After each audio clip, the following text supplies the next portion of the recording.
bird got in the house. Old wives' tale. Bird gets in your house, somebody's gonna die.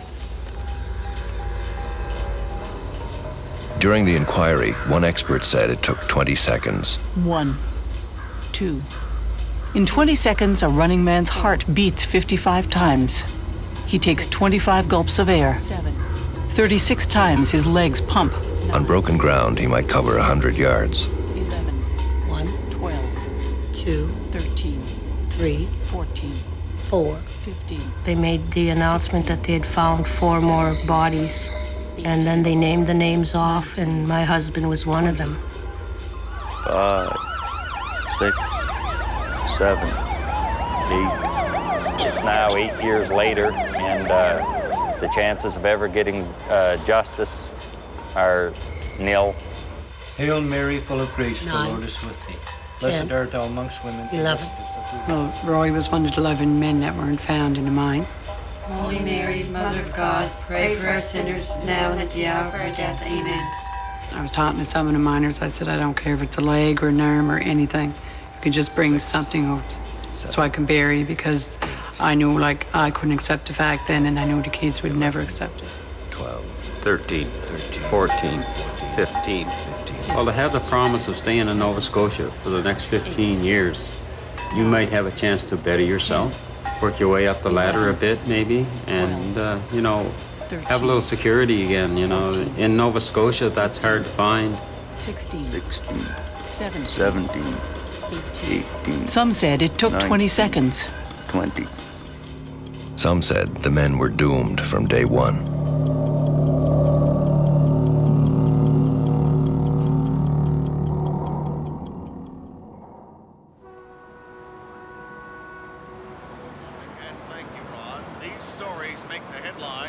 CKEC News coming up at 8 o'clock. Premier Donald Cameron was in Ottawa yesterday, where he presented Prime Minister Brian Mulroney with a shopping list of demands. It's being heralded as new economic prosperity and jobs for Pictou County. The official opening of the Westray mine in Plymouth. September 11th, 1991. Most importantly, Mr. Clifford Frame of Toronto. Mr. Clifford Frame, CEO Curra Resources, comes to town riding on a dream. Another feather in his cap. Another impossible scheme. Hoping Westray will boost the company's bottom line. Clifford Frame, 58 years old, mining promoter. Record spotty. Fired from one open pit coal mine that goes bad. Twice Mining Man of the Year. Has the political connections necessary to move a project forward. Experience developing underground coal mines? 0. Baba Black Sheep, have you any coal? Yes, sir. Yes, sir. Trainload's full.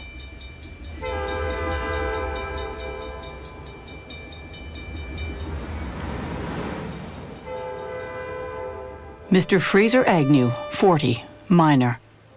What's he thinking, September 11th, 1991? Currently hiring, overman, $24 an hour. Fire boss, $22.50. Class 1 miner, $16. Underground trainee, $11.50. Length of employment, 15 years. Expected. 15 years.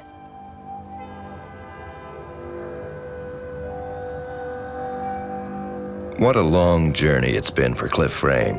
2 years looking for government backing, feasibility studies cautionary. Shaft sinking started, roof not holding, money dries up. Development stopped, months pass. Started again, now hurry. A year of shaft sinking, more cave-ins, faster. She's a tough mistress, Westray. But today, finally, the hole's dug. Westray's a go. Bring out the coal, boys.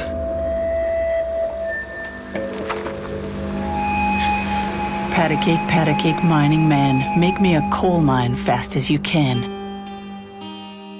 Finance it and dig it with government aid, and never let risk make you afraid. Never let history make you afraid. Ladies and gentlemen, distinguished guests, welcome.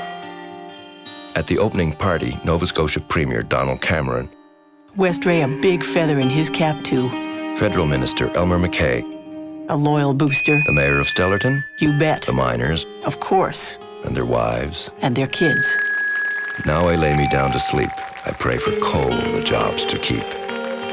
Thank you for for believing in Westray. 15 years of steady jobs for the people of Pictou County. We have the latest technology, are clean, and we are safe. Thank you for believing in me.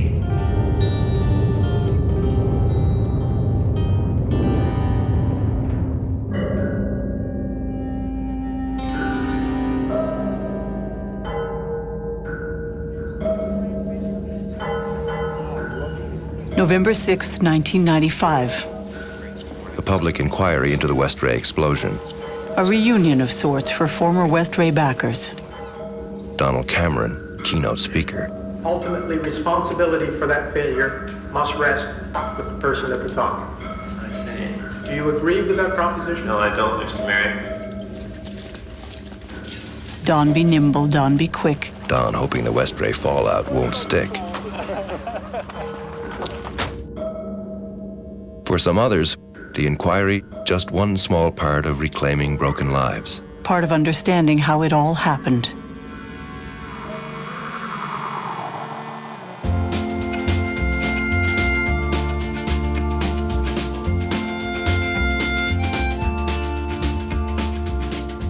(1991) Fall.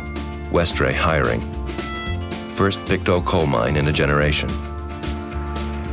The men start heading home, praying they'll get there in time. Fraser Agnew, praying harder than most.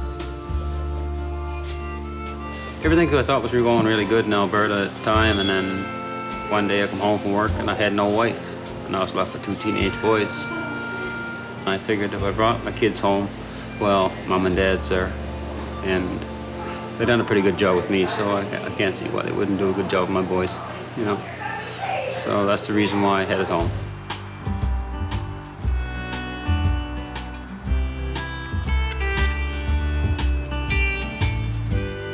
Amongst those drawn east, Ray Drolet, miner. Wife, Vicky. Son, Remy. Itinerant mining family looking for roots. Vicky, hopeful. 15 years a godsend for her and for Ray. When I met Ray, he loved me unconditionally, and that was the only stable, real home that I had had for 12 years, and that was a long period. Vicky, native Cree. Born on a trapline. Polio. An outcast. Meets Ray Drolet in a hard rock bar. Always fancied bikers. I find bikers non-judgmental. They stick together, and they're like a family. I just felt so safe around him and very confident and loved and safe.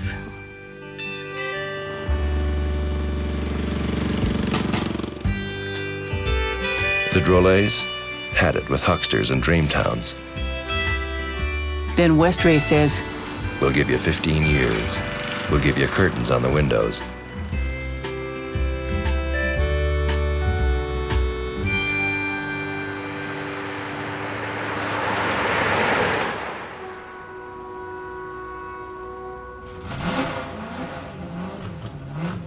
Bernadette Feltmate, daughter Amy. Husband Roy, miner, unemployed. Here's a guy that's been struggling all season. Andrew Zesso from Goshen, number 89, Roy Feltmate! Stock car racer, amateur. Pride, you bet. Hates welfare. Not the easiest person to live with, in the best of times. Not the best of times, the fall of '91. Roy was a very jealous man, very. So he was sort of old-fashioned, like the wife belongs in the house looking after the children, and he went out to work. And, well, it wasn't easy. We went to a dancer, and then, you know, I couldn't dance with anybody else or anything like that.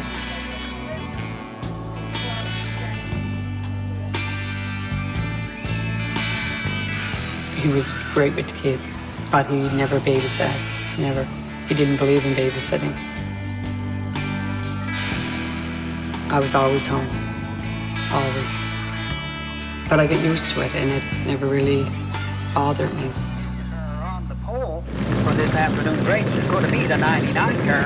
This car is currently in the points battle here at Riverside Speedway. The car driven this afternoon by Roy Feltmate, who has taken some time off his shift at Westray to be here this afternoon at Riverside Speedway for this. I'd always used to cry when we got in an accident at the races, even though if he was just bumped up against the wall or something. Coming out of turn 2, it's Feltmate looking up the inside Ryan, going into turn 3, coming out of turn 4, the door handle, yes, the third city sign, it's Feltmate in the 99. We go hunting, fishing, back roading, work on the cars. Usually just boy stuff, even though I was a girl.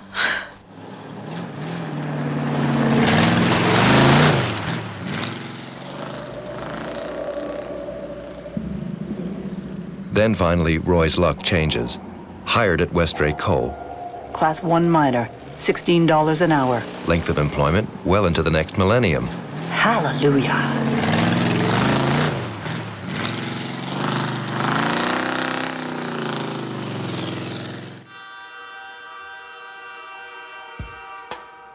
Mrs. Harriet Monroe, kids 2. Husband, George James Monroe, itinerant miner. Harriet, talk about Jim for me. Tell me what kind of guy he was. Wow. How do you describe Jim? He got along with everybody. Liked his booze on the weekends. Happy-go-lucky guy. They were promising 15 years. 15 years. Jim could retire then. All in his glory. Retire at home. Loved it.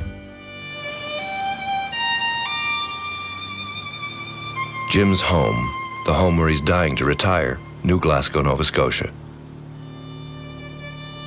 Surrounded by towns that coal built. Thorburn, Westville, Stellarton. Each sitting on mine shafts that once brought a generation of Scots. Lured him and made a bunch of widows. The easy coal, all gone by the 1950s. Only one seam left, the Ford, but nobody dares mine it. Too treacherous to even think about. Then Westray boasts, we've got the technology to make it safe. Dreamer man, schemer man, mining man of the year. Man on the move.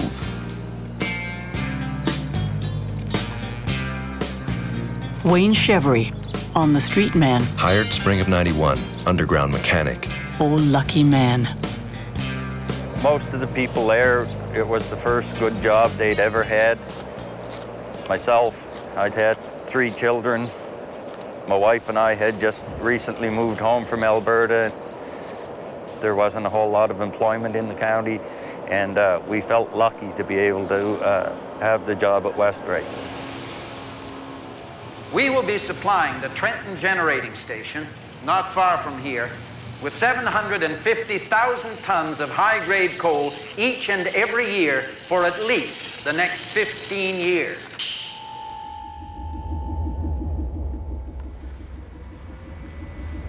Within a month of the triumphal opening, 3 serious rock falls at Westray. But mining Pictou County coal has never been for the faint of heart.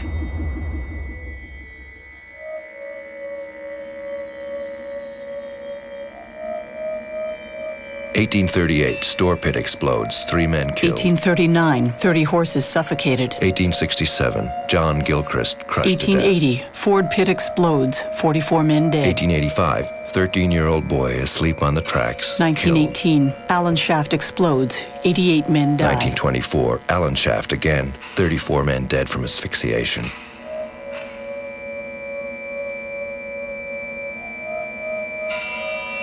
A century and a half digging coal. 537 men and boys dead in the pits. Old King Cole was a merry old soul. He called for the men, called for the boys. Old King Cole drives a tough Nobody bargain. ever got old.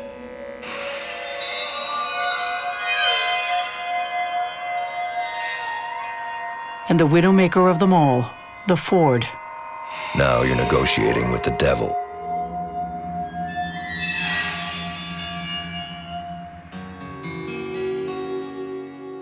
Billy, come with me, come with with me, my son. I'll make you a man. Who'd want to work a black hole, dusty and damp, Mining's not a job, it's a way of living. that eats your lungs? Like going to sea, it gets in your soul. Wages, boy, wages. You're close to your maker down there. A mile closer to the devil. The Ford is the devil. In the mine where the boys turn to men.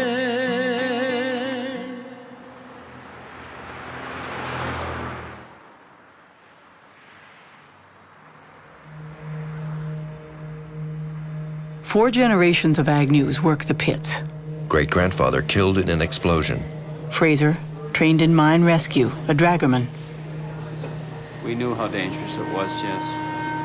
Maybe some of the younger men didn't quite realize, but anybody that had any years in the mines at all knew that, you know, you're taught this in mines, especially if you're in mine rescue. Westray danger. Some thrive on it. Others find ways to deal with it. Carl Guptill, dragger team captain. Hard worker, hard drinker. Scared. Fred Doucette told me to train the team well. Did he tell you why he wanted you to train the team well?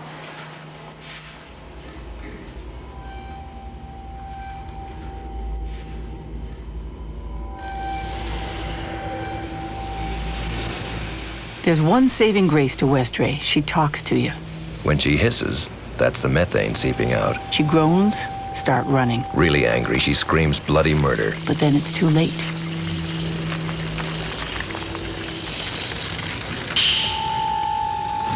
Every sound that the mine makes means something. Because of ground conditions, the mine started to crumble at all the different intersections. When you see that happening underground, it's time to get out of under where you are.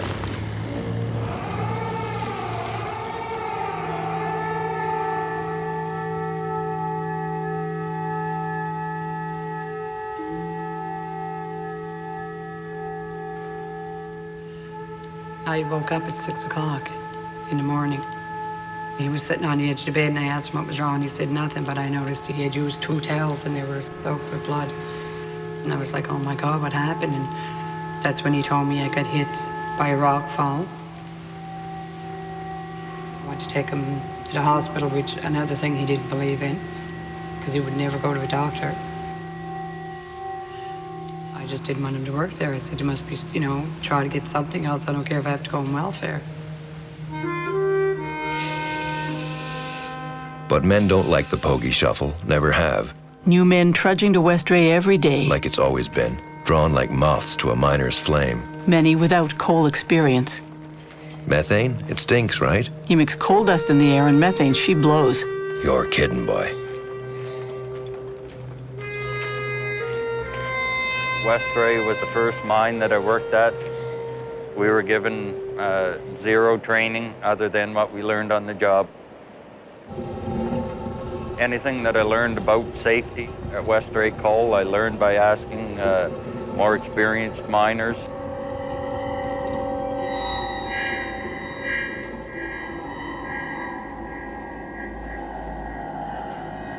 I seen some lights flashing and we knew something was wrong. We took a run up the hill to see what was going on, and the young fellow was buried from the waist down. It's almost as if he stepped back and looked at it rather than running. So do you feel that Westray could have provided Mr. McDonald with some training that would have prepared him for that? Sure, they could have. Other mines done it. Dust in the air, all through the mine. It's concrete on your lungs, and you're old before your dust in the air, all through the mine. It's concrete on your lungs, and you're old before your time. Coal dust, Wayne, what did you know about coal dust? I knew that it made you dirty. Did he know how dangerous that was? No.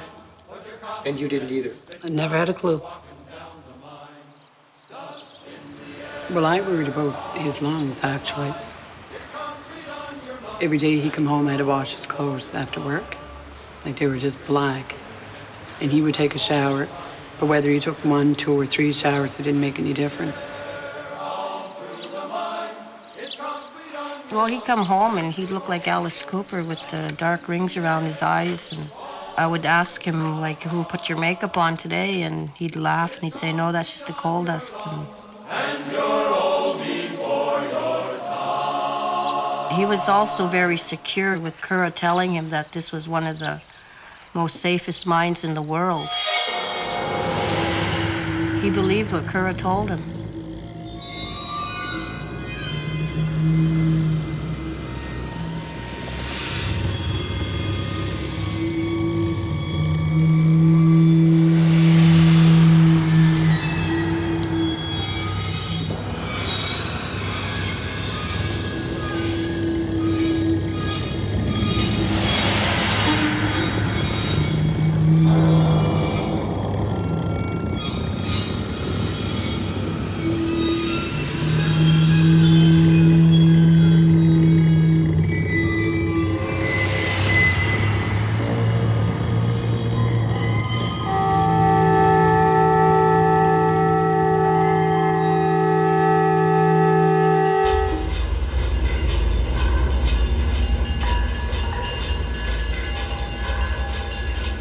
November 1991.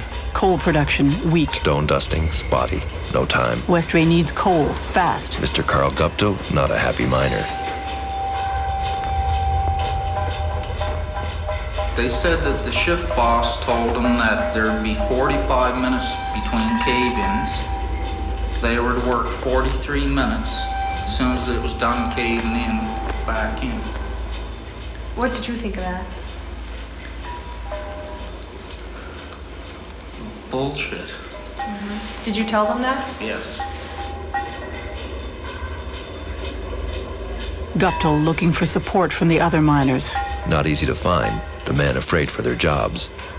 Wayne Chevry doing what he can.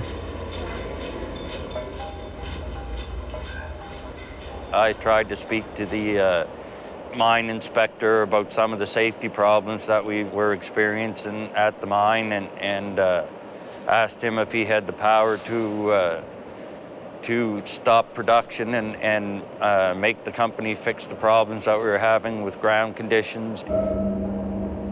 Albert McLean told me in no uncertain terms that his hands were tied. Westray Inquiry. Provincial Mines Inspector Albert McLean testifying. Inspector McLean, former coal miner, with the power to shut down an unsafe mine. Should be the miner's best friend. Sir, there's one thing.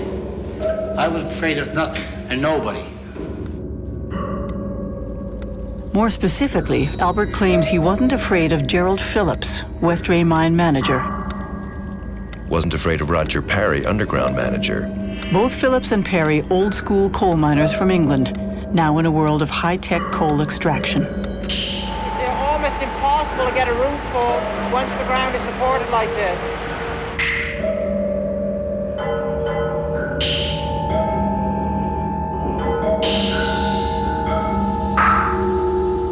We had our first major fall on a night shift.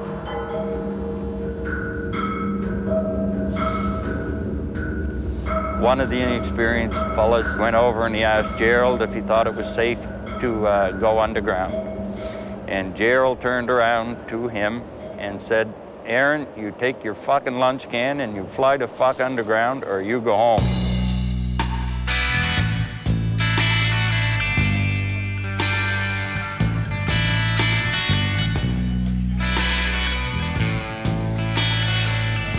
Throughout the fall, United Mine Workers attempting to organize the men. Wanting to get on the dance card. Late fall, union certification vote. Gerald Phillips handing out the ballots. The men, told Westray's losing money, warned she might fold. Result, the union rejected. Phillips free to run a non-union mine.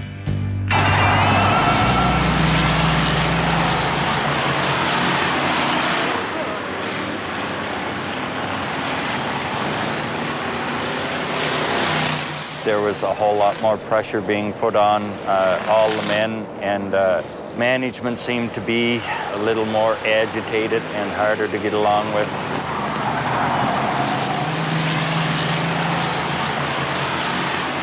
They would give you a job that was impossible to do without using the non-flame-proof equipment and expect the job done. Mr. Perry would tell them that if they didn't want to fucking do the work, that they could, they had 5,000 applications in the office and they could fucking well be replaced at any time.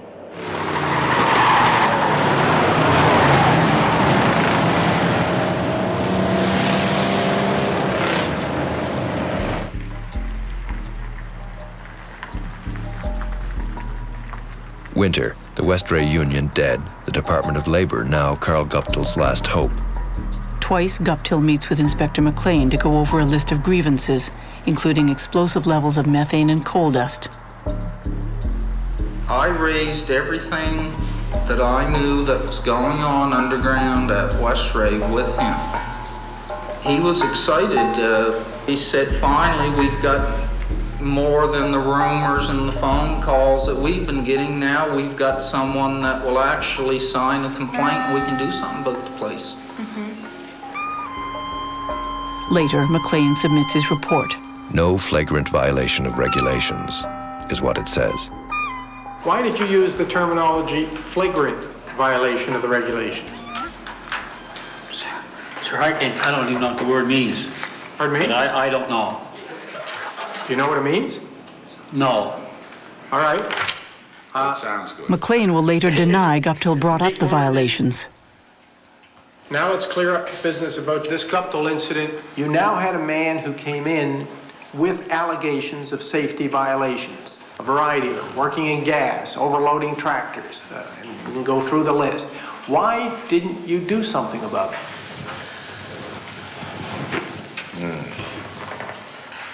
Why didn't I do something about it? Why didn't I do something about it?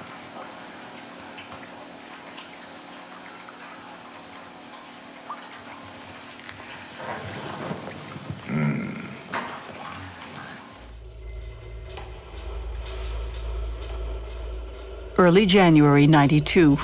Guptill, assigned surface work. Management wanting to fire him. McLean telling Guptill, apologize, Carl, and we'll put in a good word for you. Apologize to who? Roger and Gerald. And apologize for what? Stirring up trouble? And were you prepared to do that? No.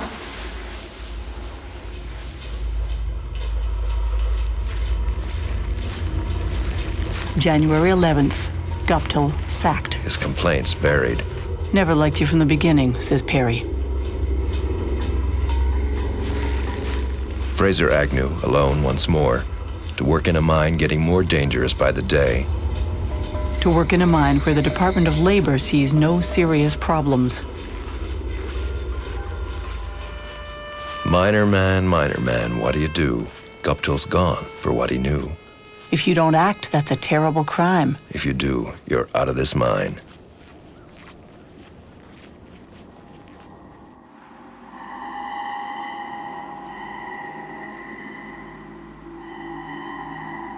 Curtains in neat little windows all over New Glasgow now. Families settling in. Apprehension growing. For a while, you don't go anywhere until you get to know some of the people. Of course, Jim met all the guys first, and then eventually the women all met. There was a lot of people from all over, so nobody really knew this area, Pictou County. So I guess the guys decided to get together with their wives, and we'd go down to Diamond Jim's, which is in Westville, because I believe it was Hal Bruce was playing on a Saturday afternoon matinee. After the matinee, Mike McKay came home with us. When my husband got up to go to the bathroom, Mike said, "Vicky," he says, "you've got to get Ray out of that mine." I guess I just didn't take him seriously enough. I don't know.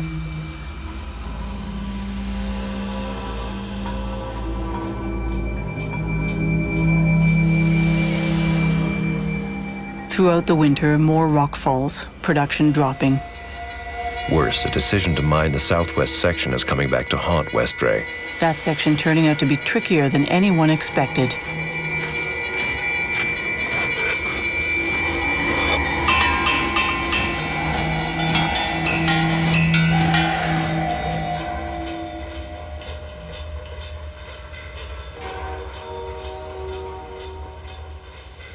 January 92, Roger Perry calling Fraser Agnew. Want to take over A crew? The southwest section? Management, Fraser. Knows Fraser won't say no.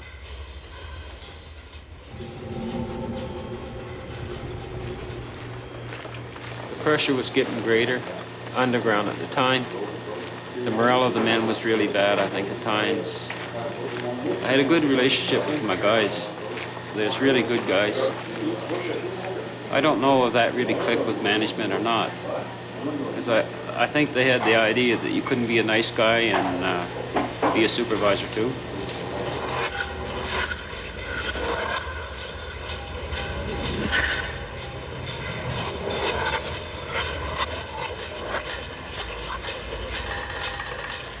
We was under a lot of pressure for production.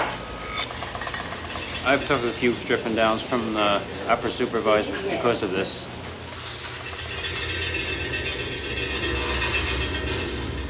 I can remember one time in particular, I went into the dry.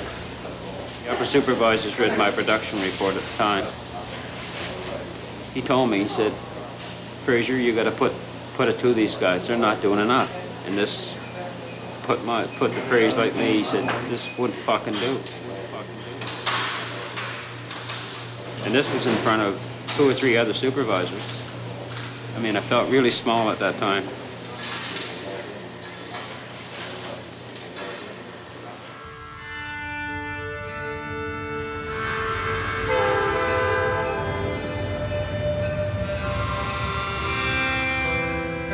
Fraser caught in the middle. His guys don't trust him. He's management. Management doesn't trust him either. He's too close to his men.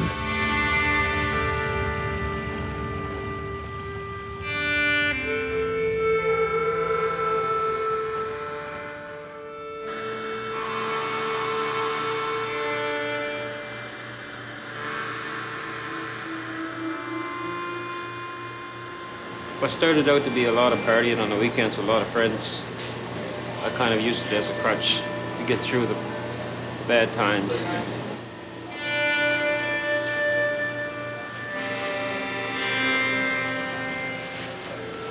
My boys at the time was doing pretty good. I don't think they wanted to see their dad do the drinking he was doing. By this time, my oldest boy was in New Glasgow, and my youngest boy moved in with his mom, which I found very hard at the time, a little hard to accept, but I had to.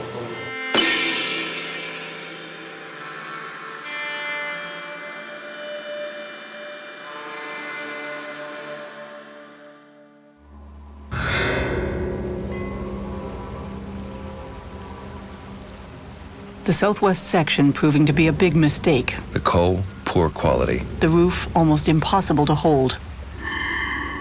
Underground conditions worsening by the day. The men, their silence bought with a paycheck and intimidation. Nobody calling the Department of Labor, not anymore. Look what happened to Guptill, Mr. Safety Man. At the time, I didn't think there was anything I could have done. I figured if I had raised any issues on safety with management, I would have been gone. And it wouldn't have made a bit of difference. Not a bit of difference. I would have been just somebody who went out the door. Because I don't think I could have had the backing from my guys. We had no union. We had nobody to support us whatsoever. Guptill on the outside, but not giving up. Urging Feltmate to talk to Inspector McLean. He said that Albert came into the heading, but that Roger Perry was with him, so he didn't dare say anything. Nobody came to me and told me that Westray are treating me poor, fairly, or anything like that. Nobody. Do you recall making any efforts to speak to the men without Phillips and Perry being present? I had no reason. Surely you recognize that workmen underground may be more willing to speak to you if management isn't standing right by your shoulder. That's, I don't know, that's, I showed up and they were there to come on the ground with me. That's...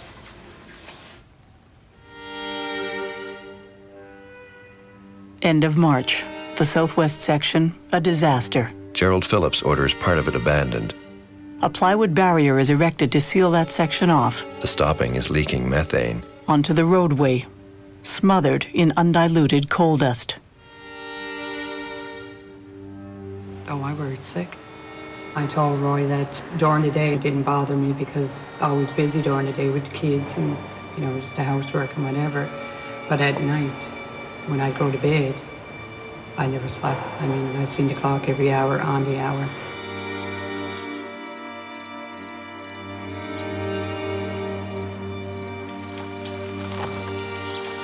Well, when the miners come over to the house, they would be talking about how dangerous it was underground. One particular night I was sitting at the table with them and one of them said, well, we know what's going to happen. Rock bolts letting go, you know, they rock bolt. Late April, Carl Guptill at Roy Feltmates. Making a solemn promise to his best friend. What did they make you promise? That if they were the ones that were killed, that I would tell the world what was going on there.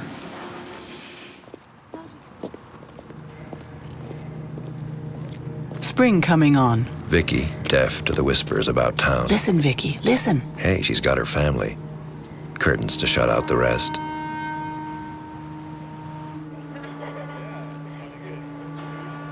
But word is getting out. Late night calls to the United Steelworkers Union. Westray's unsafe. We need help. The steelworkers come to town, start to organize the Westray miners.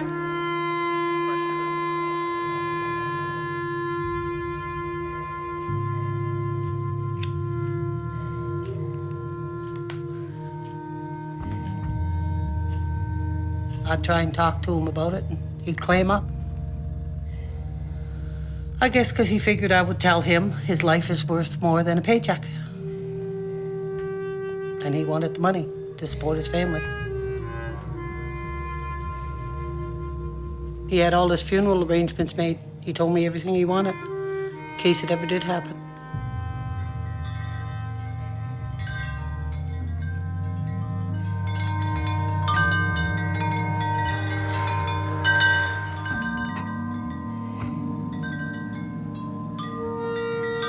Beginning of May 1992, most of the 200 men at Westray ready to sign on with the Steelworkers Union.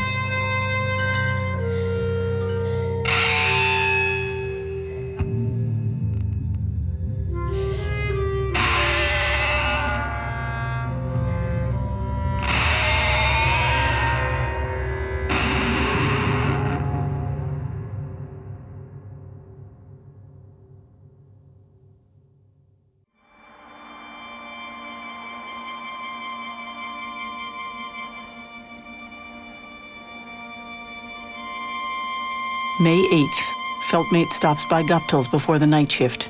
Invites Guptill to daughter Amy's birthday the following day. Then returns home to pick up his gear. Say goodbye. Amy wasn't home. Amy was up at a friend of hers, so gave me a kiss goodbye and he gave Holly a kiss and he went out the door, but he came back in, which he never ever done before. And he gave me another kiss and he said, give Amy a kiss for me. And I said, Roy, whatever you do, I said, don't forget Amy's birthday cake in the morning. And he said, no, he said, I won't forget.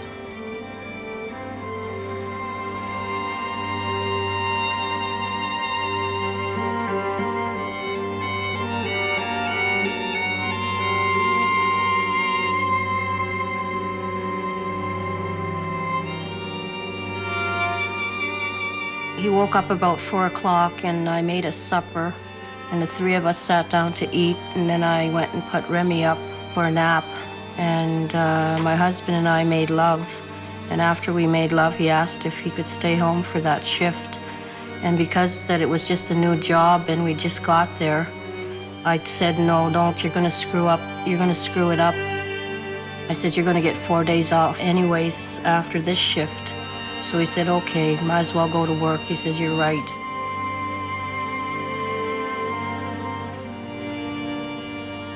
Jim tried to take that night off work, and all day he kept telling me he wasn't going to work that day. And then 20 minutes before he was supposed to report to work, he decided to go. Told me to make his lunch can. He said, I'm going to work. It's the last shift. And then I'll have 4 days off, he said. I'll be off.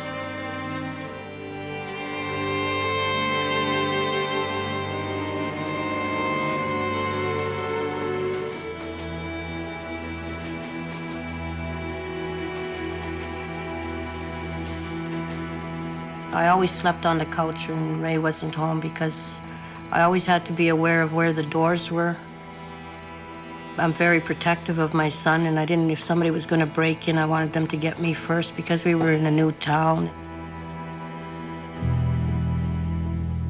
One winter's morn in '79, while the snow lay still without, 'twas 4 o'clock on a 26 wall, as the 16 moved about. An explosion ripped and it rocked the pit, as smoke from the bottom began to spit, and the silence left would now admit there are 10 men gone. It was after 5 anyway. My son had come down, and he never, ever came down the stairs when he was sleeping.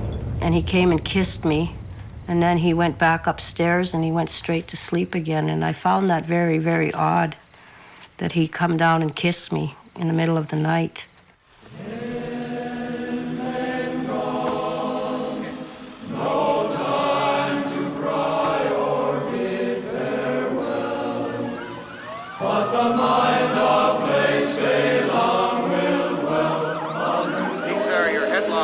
CKEC News for Saturday morning, May 9th, 1992. An incident has been reported at the Westray mine, but no details are available as yet.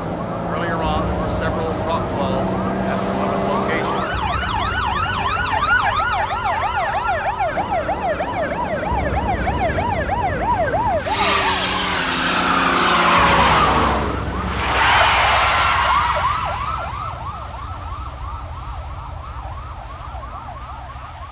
Into the depths in the frozen dawn, a clergyman was led.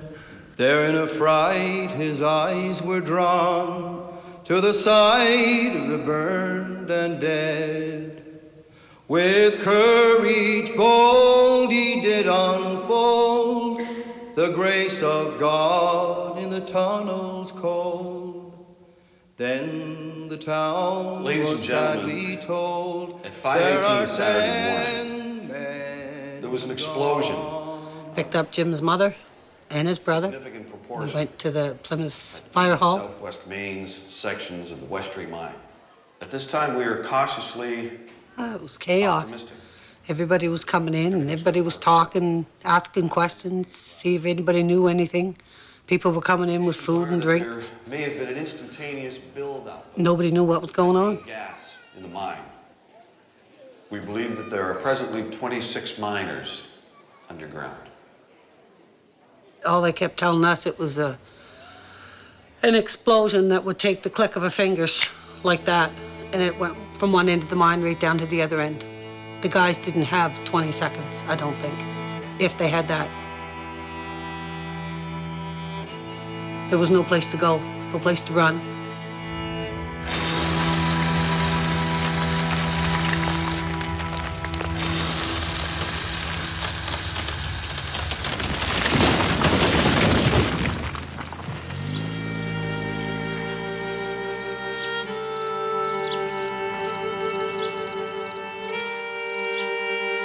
I remember getting up, coming downstairs, and I see Mom. She had her back to me, And I asked her, and I said, did Dad get home with my cake yet?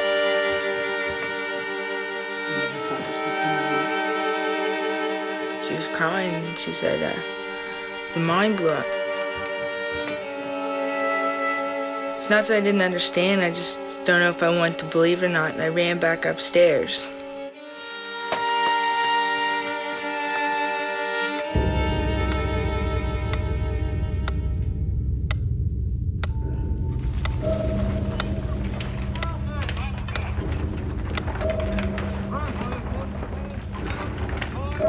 Dragger teams arriving from all over eastern Canada and the United States, working in horrific conditions. Constant threat of suffocation, more rock falls, another explosion.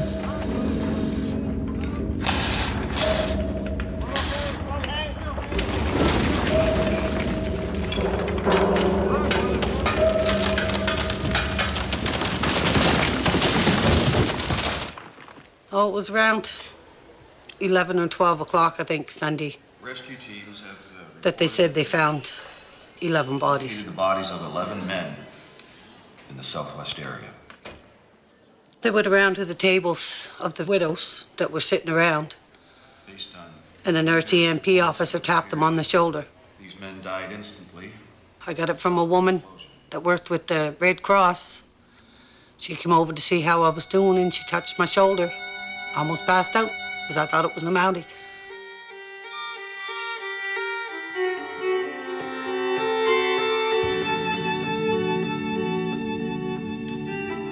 After they had named all the guys and realized that my husband wasn't one of them,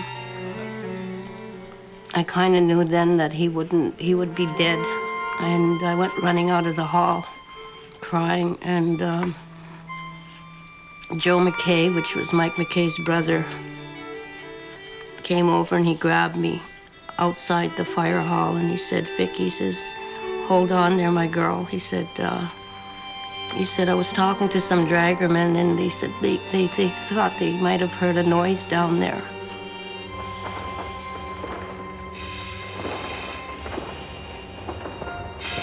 I saw him sitting down there alive with Mike McKay and Roy Feltmate, sitting around worrying about how we felt and believing that they were okay, but they were thirsty and cold and hungry.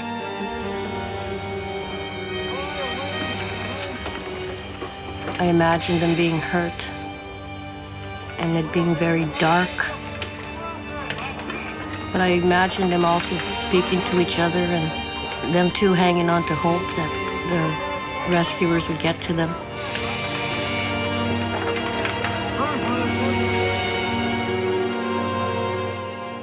I imagined Ray just being right worried about Remy and I. And in my thoughts, I didn't want him to worry because I was okay. But I couldn't sleep. I had to sleep with my mom. Before I could sleep, I was like a little baby. I had to have my mom hold me.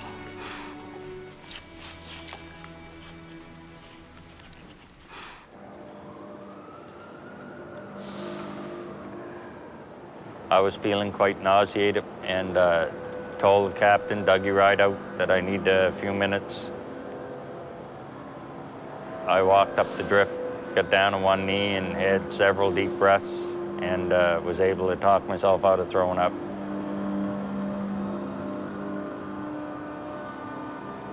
I was scared, there's no doubt about that, but you don't think of that. You try and think of, if I was down there, I'd want somebody coming for me. So that's what I kept thinking all the time, is go and get your buddies out. We found two bodies, Robert Fraser and Robbie Doyle. Both bodies are in the fetal position with hands up over their face, like they were trying to cover their face from something that was coming towards them.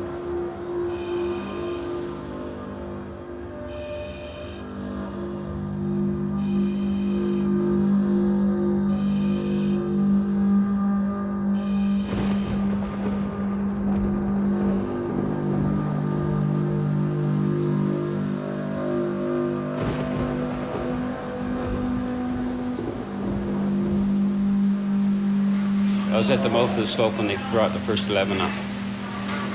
I mean, I seen these dragomen and these barefaced guys in tears. We was all hoping we'd find these guys alive. I think deep down we all knew they weren't. There was always that little bit of hope. Trevor Jan, Eugene Johnson, Robert Fraser, Miles Gillis, Ferris Dewan, Adrian Dollyman. Thy will be done on earth as it is in heaven.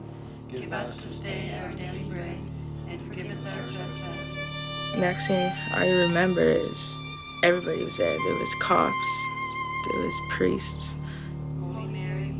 We must have had over 20 people staying at our house, like all our families from both sides.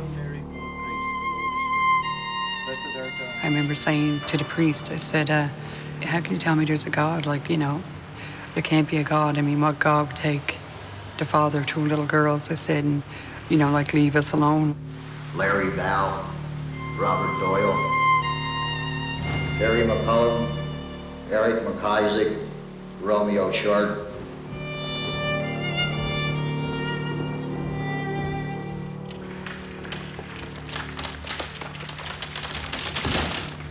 Rescue, Day 3. Westray spokesman. We remain cautiously optimistic. Clifford Frame arrives on site. It is believed there may be men alive in an air pocket in the North Main section.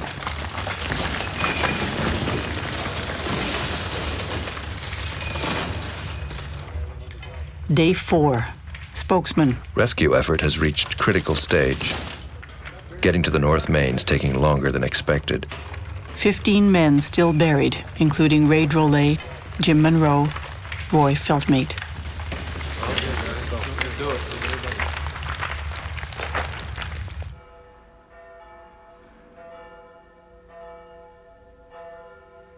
Amy and Holly taken to a daycare during the rescue. Taken to church during the day, praying their dad will be home soon. He never misses a birthday.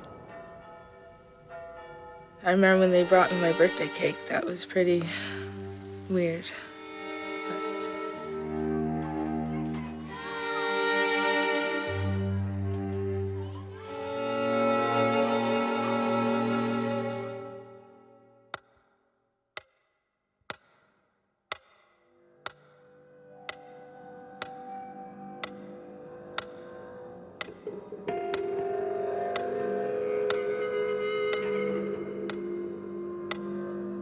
Peter Vickers, Larry James.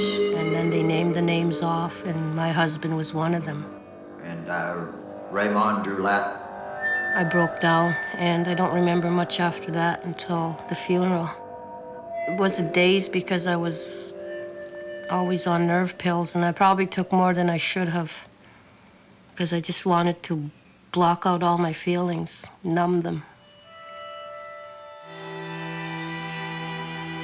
We were all sitting around, Jim's mother and his sister, and my mother and my sisters, and the Monroe family doctor came up to Bessie, grabbed her by the hands and told her her last ray of hope has just died.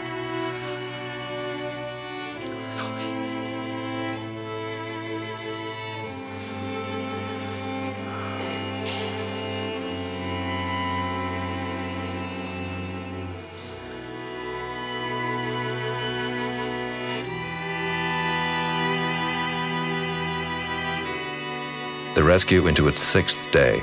10 men still buried, including Roy Feltmate.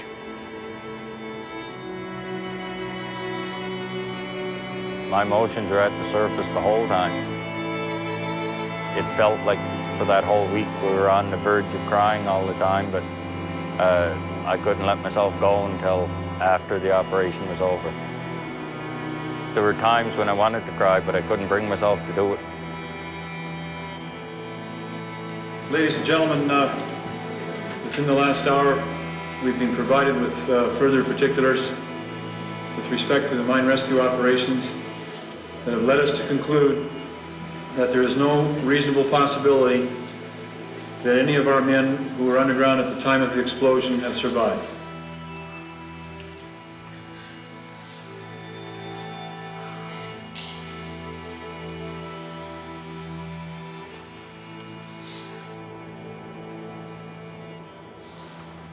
Saturday evening after the rescue attempt was canceled, Gerald Phillips looked each and every one of the dragomen square in the eye and said to us, "What's done is done.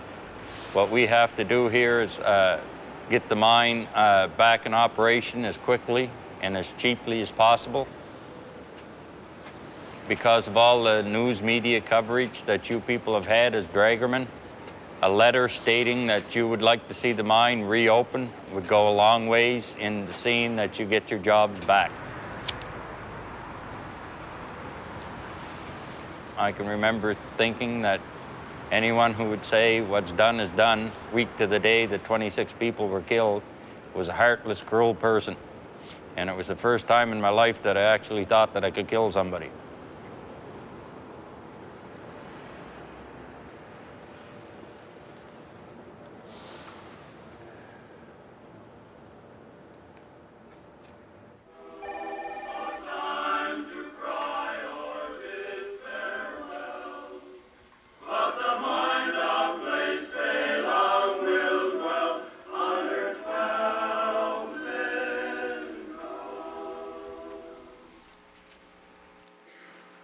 A reading from the first letter of Paul to the Thessalonians. We believe that Jesus died and rose again, and that it will be the same for those who have died in Jesus. God will bring them with him. I couldn't give him the casket he wanted. He worked in a coffin factory with his father. He knew what he wanted. He wanted red mahogany. And because the body was decomposed, I had to get a metal casket, put him in it. He wanted to be buried beside his grandfather down in Guysborough County. I didn't want to put his body down there. The kids and I wouldn't be able to go and visit him. So I buried him beside his father in Trenton. The funeral was beautiful. I was very surprised that the church was packed.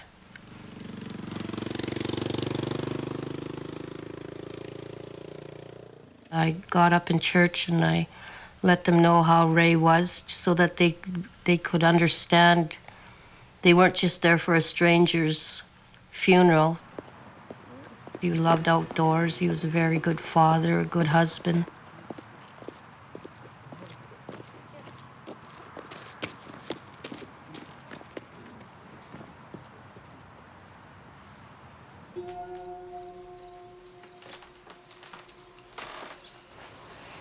It was very hard not to have his body. It was like he's coming home, like, you know, I'd be waiting for him. In every car to come in the yard, I expected it to be him coming home from work. I'd have to talk with myself and say, well, Bernard, he's gone, like he's never coming back, but it was really hard to do. Here's a guy that's been struggling all season. Andrews also May 29th, Westray employees voting 91 to 21 to form Steelworkers Local 9332.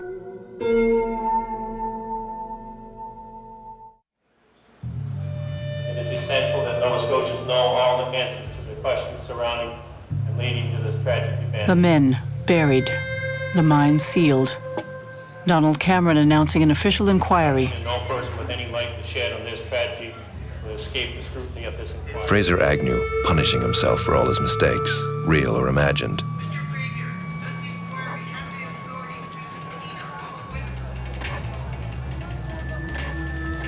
About a week after they called off the rescue, I decided to get down to the tavern. And I could see two guys across the room talking about me. I knew they was talking about me, they was looking over. I had one guy come over to me and says, "So you're one of those murdering Westray bastards?" Like, it just floored me, you know. You know, you had a lot of guys that thought they would be fingers pointed. I was talking to one senior supervisor, and he said to me, he pointed his finger, he said, "Mister, don't forget, shit runs downhill." Fraser, digging himself into a hole deep as Westray. Looking for help just about anywhere. Finding only phantoms.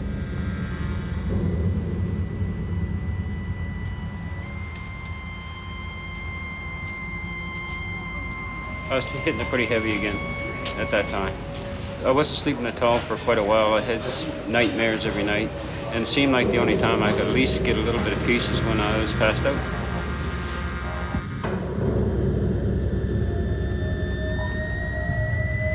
I had the same nightmare for months and months. It was a bunch of guys trying to put me in a body bag. But all through it, I was telling these guys I was all right, I wasn't dead. They wasn't listening. And then I would wake up when the zipper hit the top of the bag. I thought for sure I was going to go crazy.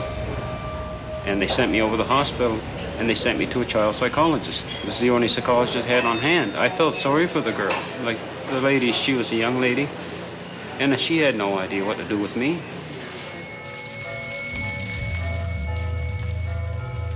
New Glasgow, a town united in mourning. Divided about Westray. Reopen the damn mine, we need work. Don't you dare touch it till you get those 11 bodies out. But they're not coming out. Ever.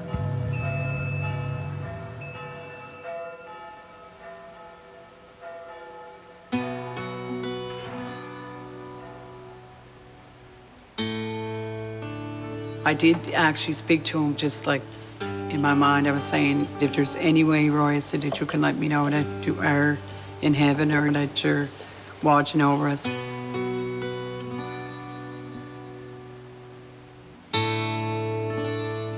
As long as I knew he was dead and he wasn't suffering or anything, I knew I could, probably rest better, because it was about 3 months before I could even sleep right.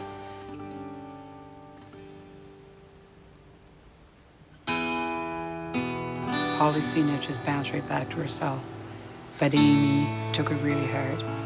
First started having nightmares about him.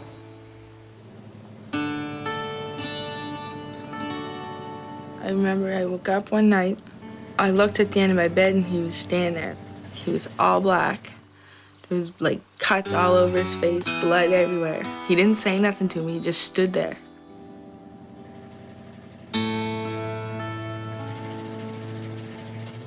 It was all my fault. She blamed me, and, like, if it was for you, Dave would never be in the mine. I mean, I accepted it because I knew, like, she had to blame somebody, and I was the closest one to her, so. But then after that, she started getting, like, really hard to handle.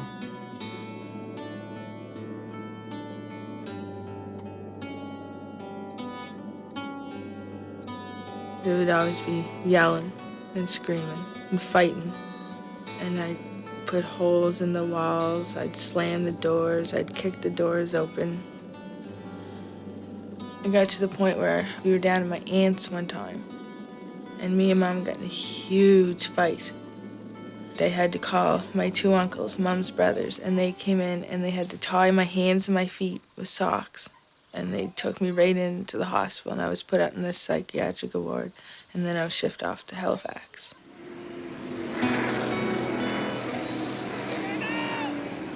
Amy Feltmate, bouncing from psychiatric wards to foster homes to the street, backroading it to hell, hating her mother for sending her father to work. Not knowing he had no options. She had no options.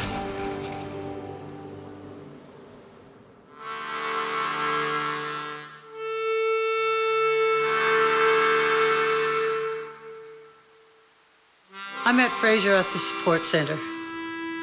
Every time he'd come in, he'd give me a shoulder massage, and we'd talk. I never ever seen him drunk. Then one day he came into the sports centre and he was pie-eyed. I felt sorry for him. I wanted to take him home and wrap him in a cocoon and protect him. He was a friend, and I didn't want to see him hurting, and to me he was hurting.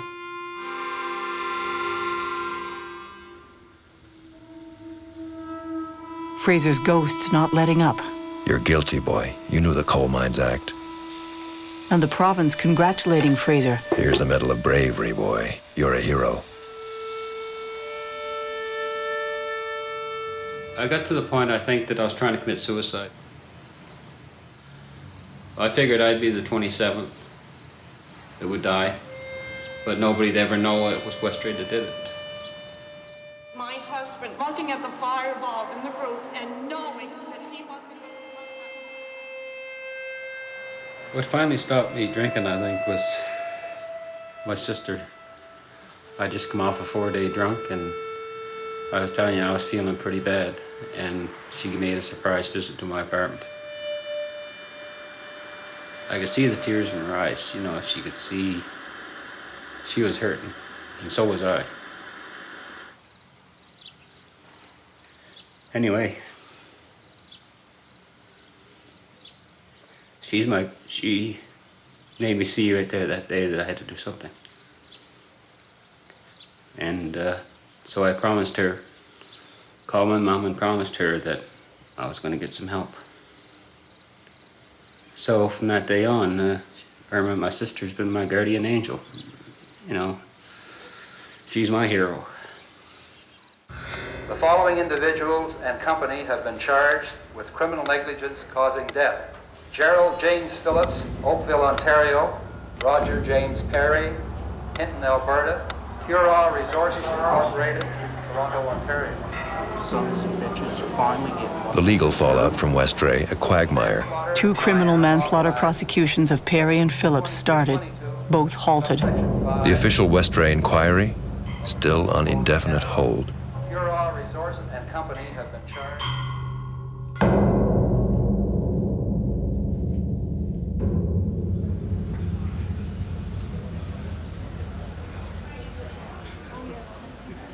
In 1996, the Westray inquiry finally opened for business.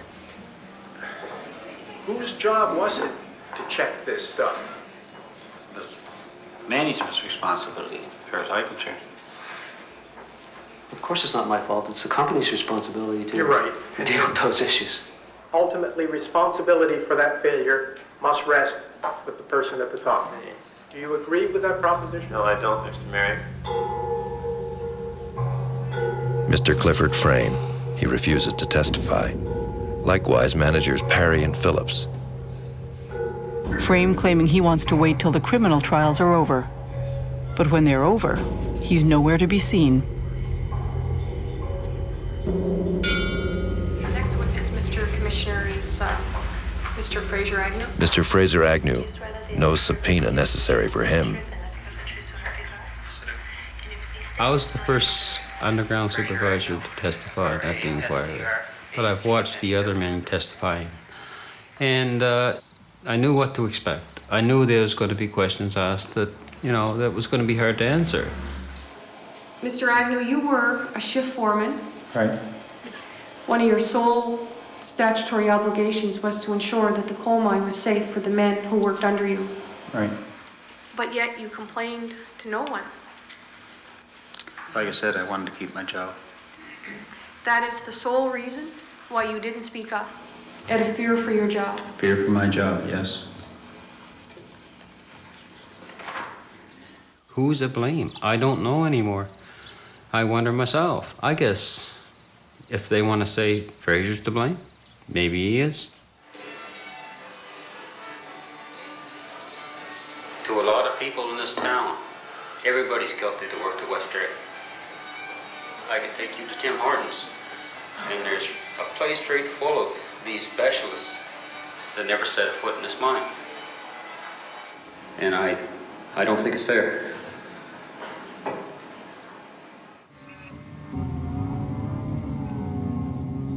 In 1997, the Westray inquiry wraps.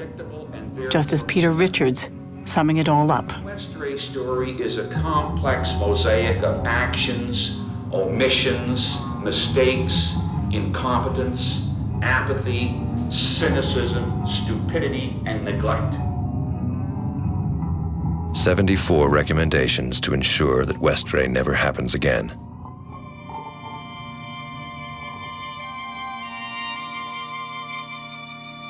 Wayne Chevry, more or less intact. Working underground again in the far north. His new mine finally becoming unionized in the year 2000. Oh, lucky man. It's 8 years later now, and there's things that are imprinted on my mind and in my senses. I never smell wood smoke anymore, or smoke of any kind, without thinking of Westray.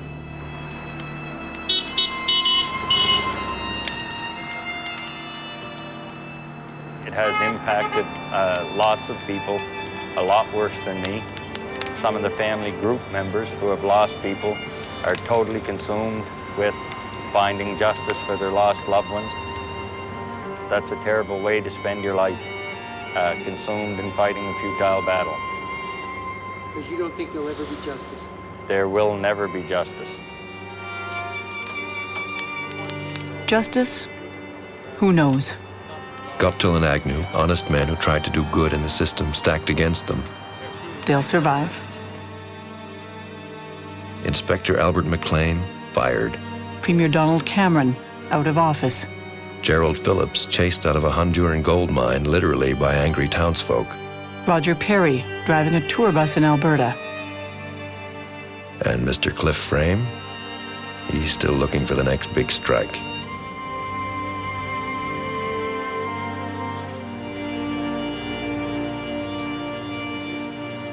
Fraser Agnew off to barbering school, trying to forget his former line of work. Opens his own shop. Had it with bosses.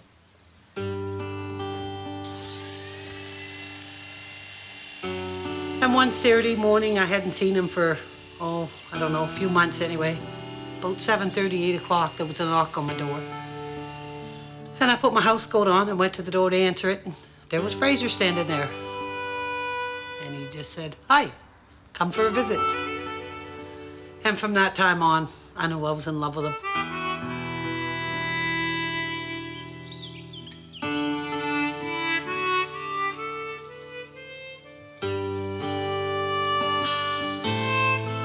I was always quite taken with her because she was very supportive and she didn't tend to point fingers at anybody. The only reason I think that we never got together before this was because I felt that I had to get my life straightened out at the time. And her being one of the Westray widows and me an ex-supervisor and the conflict there, not with us, but with other people. It's a small town and I suppose a person shouldn't care what other people think, but I guess I did. There was a lot of talk. He was only after me for my money. They figured I shouldn't be with him because he killed my husband. I had one guy tell me that. Fraser, as always, hears the whispers, but he's got his confidence back. The talk doesn't bother him much anymore.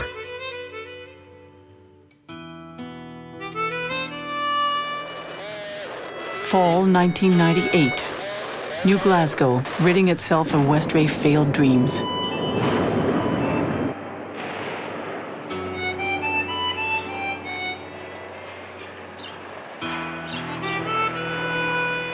Bernadette Feltmate, with a new man, a new baby, and happy. Amy, fatherless, with a child of her own, doing okay.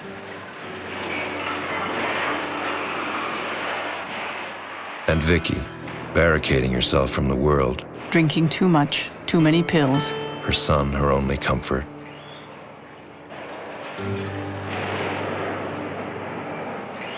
Well, because there were so many lies surrounding the mine explosion, I didn't trust anybody, and probably because of what happened to me in the past, too.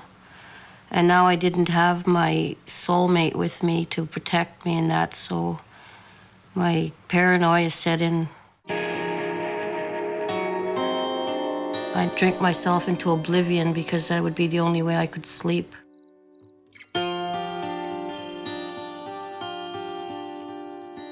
I know I'm probably getting myself into a little cocoon, but that's the only place I feel safe. I don't want to see anybody. I don't want anybody to hurt me anymore. July 1998. Time to go home. Vicky Drolet, packing up Remy, heading home to northern Manitoba. July 14th, stopping en route to visit her sister in Thunder Bay, sleeping fitfully one night. And then one final injustice. Vicky dies in the dark, just like her husband Ray. The cause, a mystery. But surely abetted by hard living and a broken heart.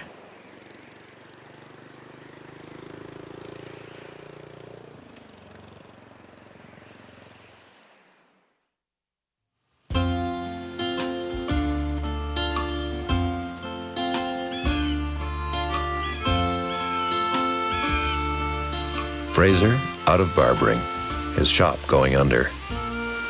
But the man never quits. When I closed my doors, it was a hard thing to do, but I closed clean. I didn't owe any bunch of money to anybody or anything like this. It was really good, you know. I had a good feeling about it when I closed it. Right now, I'm working at a car wash. You know, some people might say it's the end of the road for old Fraser, but to me, it's just another era in my life. I don't get paid big money, but at least I got my self-respect back. Someday I'd love to get back into mining. I'd like to get into hard rock mining. I don't want to see the inside of another coal mine, but maybe someday somebody will give me a break.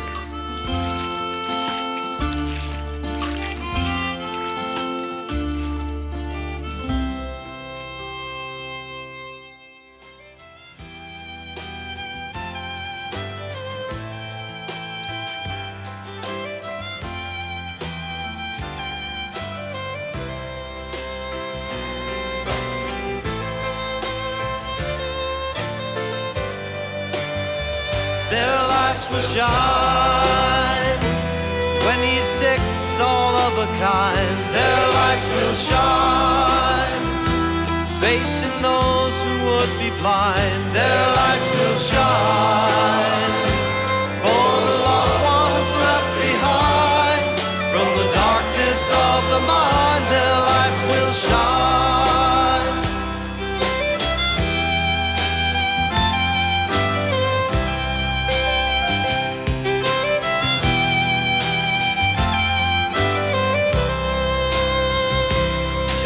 Space cannot part this bond among us.